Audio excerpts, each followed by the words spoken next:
Kırgız Respublikası öz tarihinde birinci jolu Birikкен Uluslar Uyumu'nun Koopsuzluk Kengешine şaylandı. Marco Rubio'nu Senat'ta sınga alıştı. AQSh İran'a, Ukrayna, Sankt-Peterburg'a sok kurdu. İran'a soğuş AQSh'dagi Kırgız işgerlerine kanday tasir verip жатат. Futbolun jadvalı jarıyalandı, Kubok New York'a jetti. Саламатсыздарбы? Бүгүн 3 июнь 26-жыл Чикаго шаарынан Америка жаңылыктарынын кезектеги чыгарылышы. Менин атым Кубат Оторбаев. Биздин каналга катталыңыз, лайк басып колдоңуз. Нью-Йорк шаарынан кубанычтуу жаңылык келди. Кыргыз Республикасы Бириккен Улуттар Уюмунун Коопсуздук кеңешинин мүчөсү болуп шайланды. Добуш берүү бүгүн 3 июнда өттү. Кыргызстан Азия аймагынан Филиппин менен атаандашып 142 добуш менен алдыга чыкты. Number of votes obtained: Kyrgyzstan 142.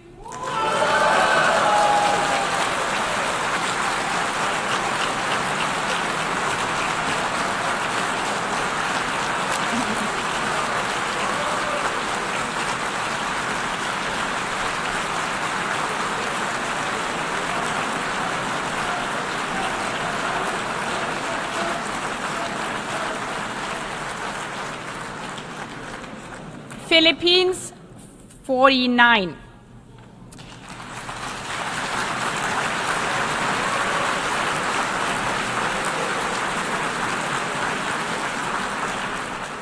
Бул Кыргызстан тарыхындагы эң ири дипломатиялык жеңиштердин бири болуп саналат.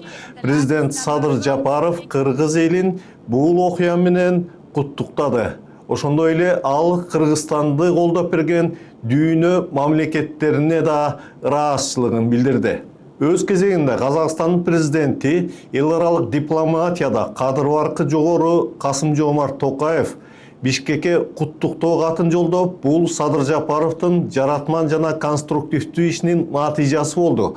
Бул Кыргызстан үчүн эле эмес, жалпы Борбор Азия үчүн тарыхый мааниге ээ күн деп баалады бул окуяны. Бүгүн азыр эле бул оондун буунун зданиясында офисинде биз азыр акыркы добуш менен турду бүтүрдүк. 142 добуш алдык. Бул дагы болсо биздин мамлекетке эл аралык коомчулуктун болгон ишеними. Бул биздин президентибиз урматтуу Садыр Нуркожоевдун жасаган реформасынын негизи жана биздин тышкы саясаттагы эң чоң көрүнүш. Азыр ишти биз баштаганбыз 2 жыл мурун. Азыр болсо акыркы 2 айдын ичинде биз чоң команда менен келип, биздин элчилер менен, биздин дипломаттар менен келип жакшы иш өткөрдүк. Ар бир региондор менен иштедик.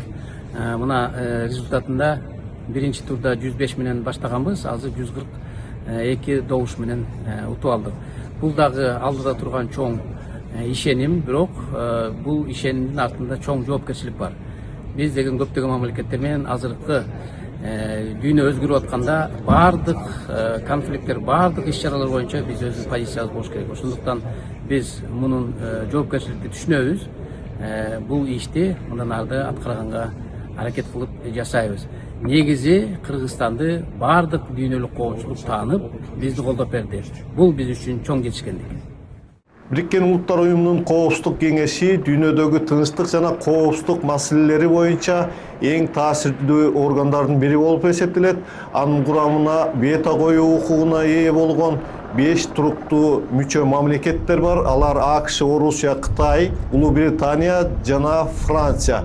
Калган 10 орун дүйнөнүн ар кайсы аймактарынан 2 жылдык мөөнөткө шайланган мамлекеттерге берилет. Кыргызстан 2027-28 жылдардагы туруктуу эмес мүчөсү болуп шайланды. Иш 1 январдан тартып башталат. Кыргызстандан тышкары Австрия, Зимбабве, Португалия, Тринидад жана Тобаго кеңешке туруктуу эмес мүчө катары шайланды. Бул мүчөлүк Кыргызстанга биринчи кезекте чоң саясий жана дипломатиялык аброй алып келет. Өлкө дүйнөдөгү коопсуздук, жаңжалдарды жөнгө салуу, санкциялар жана эл аралык социалдык, климат, гуманитардык маселелерди талкуулаган эң жогорку аянтчада добуш берүү укугуна ээ болот. Ошондой эле Борбор Азиянын кызыкчылыктарын, тоолуу өлкөлөрдүн көйгөйлөрүн, суу ресурстары жана жаратылышты коргоо маселелерин дүйнөлүк деңгээлде көтөрүүгө мүмкүнчүлүк түзүлөт. Ошол эле маалда Бириккен Улуттар Уюмунун өзүн сынга алгандар да бар. Атап айтканда Түркиянын тышкы иштер министри Нуман Куртулмуш Хелсинкиде өткөн чоң жыйында Бириккен Улуттар Уюмун сынга алып, ал дүйнөдө болуп жаткан согуштардын бирин да токтотууга жарамсыз абалда турат деген болчу. Ошентсе да эксперттердин баамында Коопсуздук кеңешиндеги мүчөлүк Кыргызстандын эл аралык кадыр баркын жогорулатып, дипломатиялык салмагын күчөтөт жана дүйнөлүк лидерлер менен түздөн түз иштөөгө мүмкүнчүлүгүн кеңейтет. Кыргызстан Коопсуздук кеңешине өз тарыхында биринчи жолу шайланып отурат. Буга чейин Борбор Азиядан Казакстан 1987-88 жылдары мүчө болуп иштеген. Кечээ АКШнын мамлекеттик катчысы Марко Рубиону сенаторлар Трамптын бийлиги Орусияга жан тартып жатасыңар деп катуу сынга алышты. АКШнын сенатынын жыйынында сенатор Джин Шахин мамлекеттик катчы Марко Рубиону жана Дональд Трамптын бийлигин Орусияга карата саясаты үчүн кескин сынга алды. Сенатордун айтымында шайланган 1,5 жылдан бери Трамптын өзү дагы тышкы саясатка жооптуу, Рубио дагы, вице-президент Венс дагы, коргоо министри дагы Украинага бир да жолу барышкан эмес.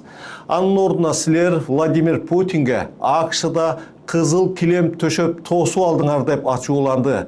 Чындыгында аты аталган АКШнын чоң жетекчилеринин бири дагы Украинага бара элек. Владимир Зеленский менен Трамп биринчи рет жолугуп, катуу кайым айтышканда да Зеленский Трампка силер океандын ары жагындасыңар. Бардык коркунучту сезе бербейсиңер деген болчу. Сенатор Шахин да ошол эле ойду айтып, акыркы мезгилде Орусиянын Украинага дрондор менен жасаган чабуулу 5 эсеге көбөйгөнүн белгилеп, муну Вашингтондун Москвага жасаган жумшак мамилеси менен байланыштырды. Ал арада Украина эл аралык ири экономикалык форум өтүп жаткан Санкт-Петербургка дрондор менен катуу чабуул жасады. Анын каскагынан бир катар инфраструктуралык имараттар, анын ичинде мунай базасы жарылып, өрткө чулганды. Тарап жаткан видеолордон адамдар кантип коркуп, кантип өз коопсуздугуна тынчтанып жатканын көрүүгө болот. 5-июнда бул жыйында президент Владимир Путиндин кенен чоң бир доклады күтүлүп жаткан болчу. Ал арада Америка Кошмо Штаттары Иранга чабуул койду. Пентагон Перс булугундагы кемелерге жана коңшу араб өлкөлөрүнүн аймагына учурулган Ирандын дрондорун жана баллистикалык ракеталарын атып түшүргөнүн, аны менен бирге коргонуу максатында Ирандын аймагына, так айтканда Ормуз кысыгындагы Кешм аралына сок кургандыгын билдирди. Иран Кувейттү көздөй 2 ракета, Бахрейнге 3 ракета учурган, бирок алар жолдо кармалды. Өз кезегинде Ирандын Ислам революциясынын сакчылары корпусу жакынкы чыгыштагы Американын базаларына сок курганын билдирди. Согуш башталган 3 айдан ашык убакыттан бери Иран Ормуз кысыгын камоолго алуусун улантууда. Апрелдин башында ок атпоо жарыяланып, бирок акыркы күндөрү тынчтык сүйлөшүүлөрү кайрадан токтоп калды. Ага Израилдин Ливанга койгон чабуулдары себеп болгону айтылууда. АКШдагы 13 апрелден бери кысыктагы Иран портторуна бараткан жана алардан келаткан кемелерди көзөмөлгө алууда. Шейшембиде АКШ Ирандын Харк аралын көздөй жүксүз сүзүп бараткан Ботсвана желеги илинген танкерди аткан. Командачылык танкерге жасалган ракеталык соккунун видео тасмасын да жарыялады. Ал арада Иранга ачылган согуштан кийин Кошмо Штаттарда мунайдын баасы дагы да болсо кымбат бойдон калууда. Анын каскагы өндүрүш, транспорт, логистика тармактарында иштеп жаткан бардык компанияларга тийүүдө. Кыргызстандык Ринат Самбудинов ачкан Modern Nomad компаниясы бизнесин кантип диверсификация жасап, күйүүчү май кымбаттаган маалда кантип туруктуулукту камсыздап жаткандыгын айтып берди. Ренат мырза менен биз жакында 2 күн мурда өткөн Капэкспо көргөзмөсүндө маектешкенбиз. Азыр ошого көңүл буралы. Ренат мырза, бияка бүгүнкү болуп аткан экспого эмне продукту менен келдиңиздер? Эмнени көргөзөйүн? Эмне сунуштар менен, эмне максат менен келдиңиздер? Эң негизинен ушул баягы Борбор Азиядагы экспону колдойлу деген максат койдук. Баягы баарыбыз ошо Борбор Азия биригип, анан бир чоң ийгиликтерге жетебиз деген максатта.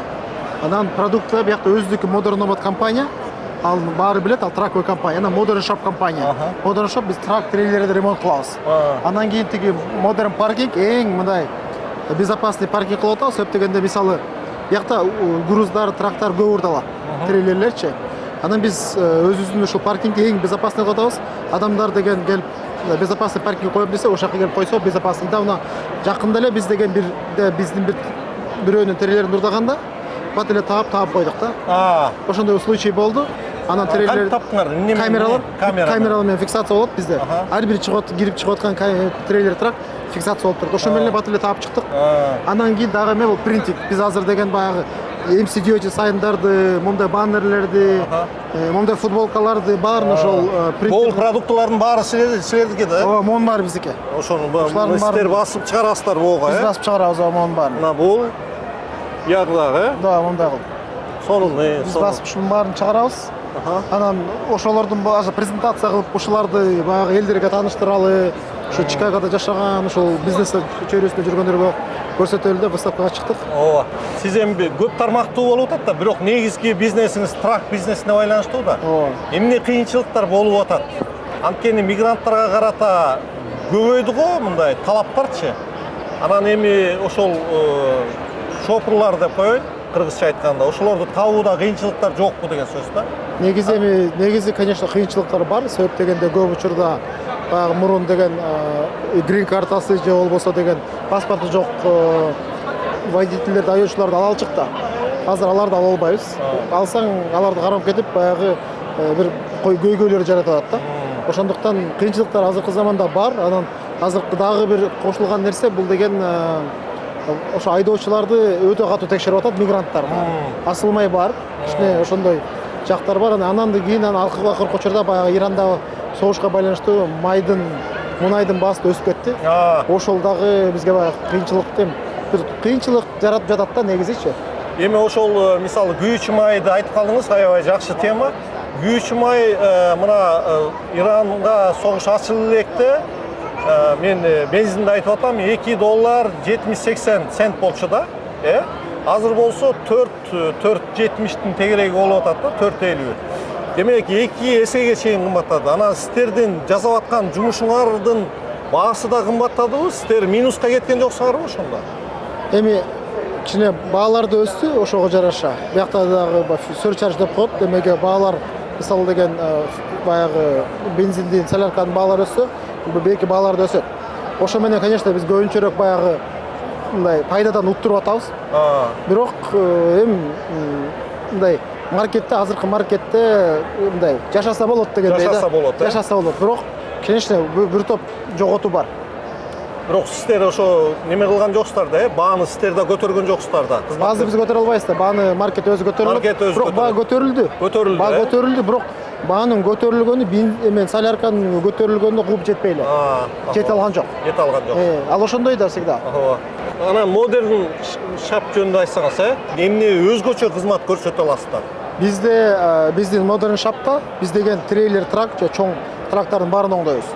Оңдогондо биз деген моторго чейин оңдойбуз. Биз мындай айтканда бүт спектринде жумуштар аткара алабыз. Себеп дегенде бизде аябай күчтүү механиктердин составын чогултканбыз командада. То есть көп шапта мисалы жасай албай калган иштерди келип бизде жасап чыгарып кетишет. Сизге чоң рахмат. Ишиңиз ийгиликтүү болсун.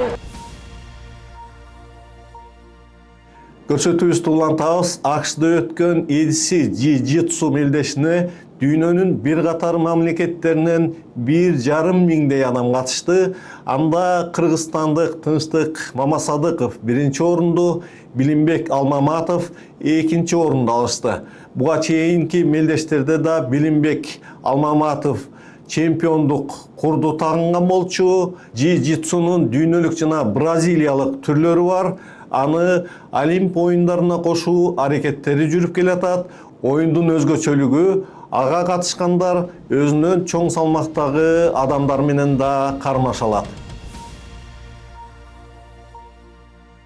Эми футбол жаңылыктарынан АКШ, Мексика, Канадада өтө турган футбол боюнча дүйнө чемпионатынын жадыбалы жарыяланды. Ага ылайык алгачкы оюн 12 июнда Мексика менен Түштүк Африканын ортосунда өтмөкчү. Борбор Азиядан биринчи рет чемпионатка катышып жаткан Өзбекстандын командасы алгачкы оюнун 18 июнда Колумбияга каршы Мехико шаарында өткөрөт. Ал эми АКШда көптөр күтүп жаткан Португалия менен оюну 23 июнда Хьюстонда болот. Тайпадагы акыркы оюнун коңшулар 28 июнда Конгого каршы Атланта шаарында өткөрмөкчү. Кошмо Штаттардагы көпчүлүк борбор азиялыктар бул ирет Өзбекстандын командасын колдоп жатышат. Ал арада чемпионаттын кубогу чоң шаан шөкөт менен Нью-Йорк шаарына жеткирилди. Ушул маалымат менен биз Америка жаңылыктарынын кезектеги чыгарылышын жыйынтыктайбыз. Менин атым Кубат Оторбаев. Биздин каналга катталып, лайк басып, комментарий калтырып туруңуз. Эртеңкиге чейин сак саламатта туруңуздар.